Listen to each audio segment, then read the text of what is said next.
Bagyong Tino ay nananatili sa typhoon category sa line 75 kilometers southeast ng Giwan, Eastern Samar. May taglay na lakas na hangin 140 kilometers per hour at pabugso na umaabot ng 170 kilometers per hour. Ito'y kumikilos west-northwestward sa bilis na 15 kilometers per hour.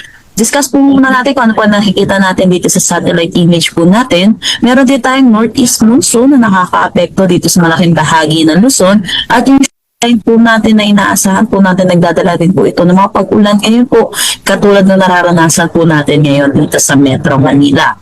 Samantala, meron tayong panibagong low pressure area na binabantayan sa labas ng ating PAR. Ito'y huling namataan kanina 3 p.m. sa line 2,320 kilometers east northeastern Mindanao. Sa ngayon, medium chance na po ito na maging isang ganap na bagyo, meaning hindi po siya naalis na natin yung posibilidad na maging ganap na bagyo po ito sa mga susunod na araw. Patuloy po ito ay monitor ng Pag-asa.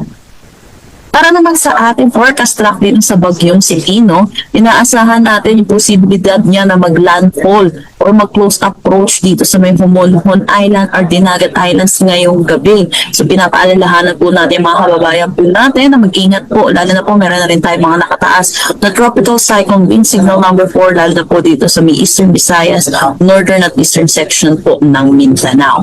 Samantala, ito pong Tino ay inaasahan natin tatawid ng Visayas, kaya inaasahan din natin yung posibleng landfall niya ulit dito sa may Leyte or South Coast ng madaling araw bago ito